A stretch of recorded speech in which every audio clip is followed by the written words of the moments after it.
আপনাদের কাছে এসেছি, সাংবাদিক ভাইদের কাছে। কারণ আমরা মনে করি সাংবাদিক ভাইরা সমাজের দর্পণ, তারা সমাজের যে কোনো অন্যায় অবিচার হামলার সকল জনগণকে জানাবেন। সংবাদ মাধ্যমের মাধ্যমে আসল সত্য প্রকাশিত হয়, সেই বিশ্বাস এবং আশা রেখে আমি আজকে প্রেস ক্লাবে সাংবাদিক ভাই এবং বোনদের মাধ্যমে আমি সারা বাংলাদেশ তথা সারা বিশ্বে জানিয়ে দিতে চাই আমার উপরে বর্বরচিত হামলা কি ঘটেছিল। গত 10ই সেপ্টেম্বর মঙ্গলবার আনুমানিক 9:30 থেকে 10টার সময় আমার উপরে সেই হামলাটি হয়। আমি প্রতি সপ্তাহে রমনা কালী মন্দিরে প্রার্থনায় যাই শনি বা মঙ্গলবারে।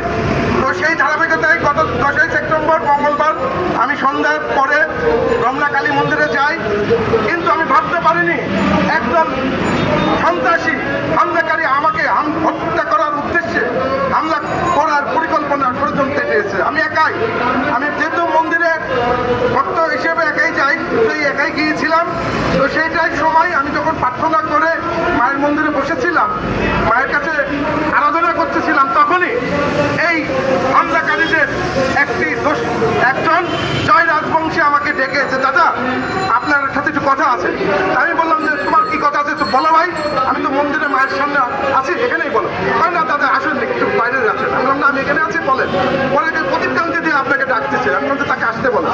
এই বলে আমি যখন মন্দির প্রাঙ্গণ থেকে এক ধাপ নিচে নামছি, এই সময় প্রদীপকান্তি এবং রাজেশ নাহার নেতৃত্বে 10-15 জন রনি রাজবংশী, জয় রাজবংশী সহ আরো কয়েকজন আমাকে ঘিরে ধরে আমাকে বলে, তুই যে উৎসব মন্ডল খুলনার যে আলোচিত মানে ধর্মবনা অজুহাতে তাকে যে হামলা হয়েছিল, সে আমরা প্রচার করেছি গত 2 সপ্তাহ ধরে সে নিহত হয়ে গেছে, এবং এই নিহত খবর প্রচারণা করে আমরা দেশে এবং দেশের বাইরে হিন্দু সম্প্রদায়ের মধ্যে ভীতি এবং সঞ্চার করছি।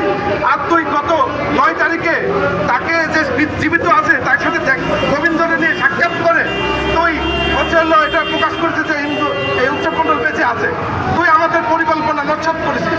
আমরা এই উৎসব মন্ডলকে নিহত খবর গুজব ছড়িয়ে আমরা একটা মানে উত্তেজনা তৈরি করেছিলাম, যেটার মাধ্যমে আন্দোলন করে আমরা সারা বাংলাদেশের হিন্দুদেরকে আস্থিতিশীল করে তুলব। তো সেই জায়গায় তুই আমাদের পরিকল্পনার আগুনে জল ঢেলে দিয়েছিস। আমাদের কয়েক লক্ষ টাকা ক্ষতি হয়েছে। তুই এই কয়েক লক্ষ টাকা চাঁদা দিবি, নাহলে তুই দেশ ত্যাগ করবে, নাহলে তোর ঠ্যাং ভেঙে তোকে হত্যা করা হবে, তুই এখনই দেশ ছাড়। এই বলে আমার পুরো অতিষ্ঠিত 10-15 জন প্রদীপকান্তি এবং রাজেশ নায়ের নেতৃত্বে আমাকে অতিষ্ঠিত পাবে কিল ঘুষি এবং বাগান দিয়ে পায়ে ধায়ে করে আমাকে হত্যার উদ্দেশ্যে মারামারি করে। এই অবস্থা দেখে উপস্থিত ভক্তবৃন্দ এবং রমনা কালী মন্দিরের কমিটিবৃন্দ অফিস থেকে বের হয়ে সাথে সাথে তাদের হাত থেকে আমাকে রক্ষা করে। উপস্থিত ভক্তবৃন্দ এবং রমনা কালী মন্দিরের কমিটি যারা ছিলেন উপস্থিত, তারা যদি না আসতেন তাহলে আজকে আপনাদের মাঝে আমি এসে কথা বলতে পারতাম না।